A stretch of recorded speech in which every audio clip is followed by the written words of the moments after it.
So LeBron James has not played this year. He will not reportedly go on the Lakers' 5-game road trip. He's got a sciatica issue. That's a nerve in the lower back, and also where Napoleon was exiled to, sciatica. So my least favorite quality in men is high maintenance and neediness. And I'm not saying LeBron's doing that, but there's some supposition that LeBron has his feeling hurt.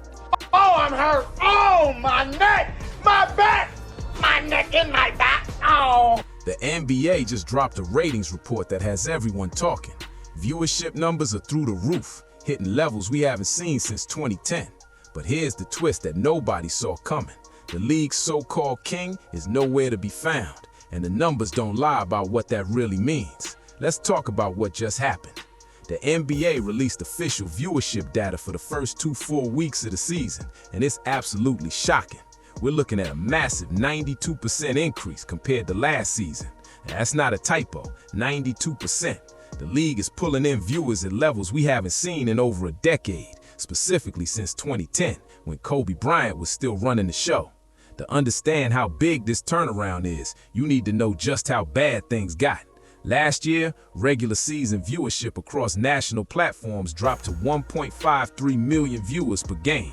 The year before that, 1.56 million. The numbers kept falling year after year. And here's the really embarrassing part. The WNBA was pulling in 1.2 million viewers per game. When the women's league starts closing in on your numbers, you've got a serious problem. But this year, everything changed. Opening night alone brought in 5.61 million viewers. That's the best opening night since 2010. Those are the kind of numbers the NBA Finals have been struggling to hit in recent years. Something clearly shifting. The product suddenly looks fresh, exciting, competitive again. So what's different? Well, there's one massive absence that nobody's talking about enough. LeBron James, the guy the league has been cramming down our throats for years, isn't playing. LeBron's going to be watching this team while he's out. And if while he is out, they are struggling, that could lead to the next step. Down court, Reeves, dug it in. Doncic, 47. And that'll do it. A disheartening defeat. Underneath, there's Luka. He puts it up. He puts it in and one. And the Lakers are on their way to evening their home record at 2-2. Flashback. Remember what Shams was told by Rich Paul? That the Lakers, Rich and LeBron, they'll be watching every move because the priority at this stage is to win. Right. If they're not winning, maybe he's going to have to go elsewhere. For the past decade, we've watched LeBron James act like he owns the NBA, the self-proclaimed king, the guy with chosen one tattooed across his back, the player who calls himself the GOAT in practically every interview he gives. But while he was busy crowning himself, he was quietly destroying the product that millions of fans used to love. Let's rewind to 2010. That's when everything started going wrong. The LeBron orchestrated decision. That infamous TV special where he announced he was taking his talents to South Beach. That wasn't just a free agency move. That was the birth of the super team era, and it killed competition in the NBA. From 2011 through 2020, basketball became predictable. LeBron hopped from one stacked roster to another, collecting cheap rings while actual competition disappeared. First Miami with Dwayne Wade and Chris Bosh, then back to Cleveland when they loaded up with Kyrie Irving and Kevin Love, then to the Lakers, constantly demanding more help, more trades, more super teams. Every move was about stacking the deck, not about real competition. And fans, they started tuning out. Because who wants to watch a league where the same guy rigs the game in his favor every single season? The whole point of sports is the competition, the unpredictability, the chance that anyone can win. LeBron and his player empowerment movement destroyed all of that. He became the Pied Piper, leading other stars to do the same thing. Kevin Durant joining the 73-win Warriors team. Players demanding trades left and right. Loyalty becoming a joke. The competitive spirit that made basketball great, gone. And LeBron led the charge. But it wasn't just about super teams. LeBron pioneered something even worse for the league, the era of not trying. Load management became the new normal. Players sitting out games for rest while collecting massive paychecks. This rest stuff just drives me crazy. You playing basketball for a living. Okay, I understand if you work in a coal mine that you may need a rest day after you playing basketball. Guys playing half-effort defense and no defense at all. The game became softer, lazier, less exciting. Sure, LeBron wasn't the only one doing it, but he was the most visible. The face of the league, taking nights off. The self-proclaimed greatest player ever, not showing up for regular season games that fans paid good money to see. And when he did play, the defensive effort was nowhere near what previous generations gave us. What do you think of when you hear the term load management thrown around?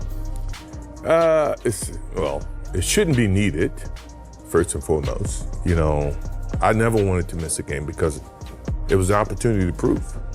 It was something that I felt like, you know, the fans are there to watch me play. I want to impress that guy. Flashback. But you have to really play hard. Does that hurt you physically? No, because when I play hard all the time. You know, there's no turn it on here, turn it off here. It's just 110% at all time. Meanwhile, players' salaries kept skyrocketing. These guys were making more money than ever while giving less effort than ever. The product suffered. Games became predictable three-point shooting contests. Teams ran the same plays over and over. Everything started looking the same, boring, repetitive, uninspired. Fans noticed. They're not stupid. They could see the lack of hustle, the lack of heart, the lack of everything that made basketball appointment television, and they started changing the channel. But here's where the story gets interesting. With LeBron sitting out these first few weeks with his sciatic injury, we're finally getting to see what the NBA can actually be, and it's incredible. Nikola Jokic is doing things we never seen before. The guy is having a career year for the 6th straight season. Let that sink in. Every single year, he somehow gets better. He's the best player on the planet, and he's proven it night after night, without any drama, without any super teams, without crowning himself anything. He just plays beautiful basketball. Giannis Antetokounmpo, still dominant as ever. The guy's a 2-time MVP who plays with maximum effort every single night. No load management, no excuses, just pure competition. Then you've got Luka Doncic absolutely exploding. The man is averaging nearly a 37-point triple-double through the first part of the season. Those are video game numbers, that's real life, and he's doing it while making the game look effortless and fun. Victor Wembanyama is leading the San Antonio Spurs to the 2 seed in the Western Conference, a young player bringing a historic franchise back to relevance. That's a storyline that writes itself. The Oklahoma City Thunder won 68 games last year, and they're 11-1 right now. They're on pace to become just the 3rd team in professional basketball history to win 70 games. That's historic. That's must-watch television. And check this out. The Detroit Pistons are 9-2, leading the Eastern Conference behind Cade Cunningham. Detroit, the Pistons. When's the last time anyone cared about Pistons basketball? But now, they're one of the best stories in the league. Story after story. All of them good. All of them fresh. All of them possible because the NBA finally got out from under LeBron's shadow. Here's the part that really stings for LeBron fans. The Lakers are actually thriving without him. They're 8-3 with LeBron sitting out. They're in 4th place in the crowded Western Conference, and they're playing beautiful basketball. Austin Reeves has stepped up in a major way, averaging 31 points and 9 assists per game.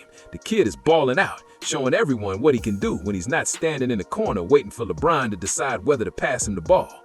The team has energy, they have flow, they play together. It's everything Lakers basketball should be.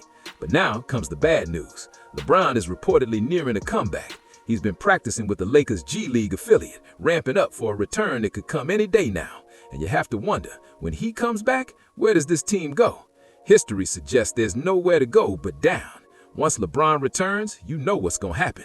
The ball will stick in his hands. Bronny will be forced to stay on the bench instead of developing in the G League where he belongs. The offense will become predictable again. And worst of all, the national TV schedule will jam LeBron down our throats every single night. Now, let's talk about Commissioner Adam Silver. For years, he's pushed LeBron as the face of the league. Every marketing campaign, every primetime slot, every storyline seemed to revolve around keeping LeBron front and center. Even as the ratings tanked, even as fans turned away, Silver kept force-feeding us the LeBron narrative. But recently, something interesting happened. Silver was asked directly who the greatest player of all time is. His answer? Michael Jordan. And then he quickly added, "Don't tell LeBron I said that." That little joke revealed everything. Even the commissioner knows. He knows LeBron isn't Jordan. He knows the whole GOAT debate is manufactured, and deep down, he probably knows that the league's obsession with LeBron has been hurting the product. Silver also said something else important. He said he wouldn't anoint the next face of the NBA the way they did with LeBron. He said the next superstar would have to earn it through competition, just like Jordan did. That's code for we messed up by pushing LeBron so hard. Other players have noticed the favoritism too. Isaiah Thomas called out the league's bias, pointing out how LeBron gets away with things other players would be fined or suspended for. The double standard became impossible to ignore. And let's not forget the Bronny James situation. The Lakers drafted LeBron's son just to make history with a father-son duo playing together. Never mind that Bronny wasn't ready for the NBA. Never mind that he should be developing in the G League. The league and the Lakers bent over backwards to give LeBron what he wanted, even if it hurt the product. That's been the pattern for years. Give LeBron what he wants, build the league around LeBron, keep LeBron happy, and watch the ratings fall. Let's compare eras for a second. Back in 2010, when Kobe Bryant was the face of the NBA, the league was thriving. Ratings were strong, fans were engaged, multiple teams had legitimate championship hopes. The competition felt real. That was the last time NBA viewership hit the levels we're seeing right now in these first few weeks. Not coincidentally, that was also before LeBron took over as the league's main attraction. From 2011 onward, as LeBron's super team area dominated, ratings gradually declined. Sure, the Warriors-Cavs finals matchups drew decent numbers at first, but even those got stale. 4 straight years of the same finals matchup. Everyone knew what was coming. The drama disappeared. By the time we hit last season, the NBA had hit rock bottom. Viewership at near all-time lows. Casual fans completely checked out. Die-hard fans frustrated and vocal about the product's decline. And through it all, LeBron kept getting his primetime games, his media coverage, his manufactured storylines. The league prioritized LeBron's legacy over the actual product, and they paid the price. But now, these first few weeks are proving something crucial. The NBA doesn't need LeBron James. In fact, the NBA is better without him. The ratings prove it, the excitement prove it, the competition prove it. So here's what we know. The NBA just had its best opening weeks in over a decade. Viewership is up 92% compared to last season. Young stars are thriving, competition is back, the product feels fresh and exciting again. And the one common factor in all of this success, LeBron James is sitting on the sideline. Now he's about to come back. He'll turn 41 in December. The end of his career is finally in sight. And for the sake of the league, for the sake of the fans, for the sake of basketball itself, that end can't come soon enough.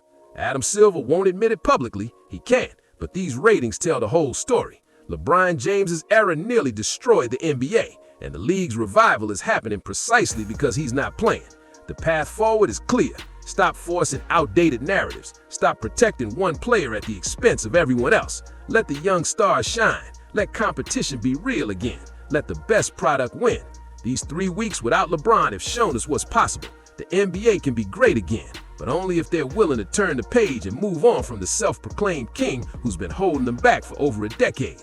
What do you think? Are the ratings surge just a coincidence, or is this proof that the NBA is better without LeBron? Drop your thoughts in the comments below. And if you want to see more breakdowns like this, hit that subscribe button and turn on notifications so you never miss an upload. The league is changing fast, and we're going to cover every moment of it. Until next time.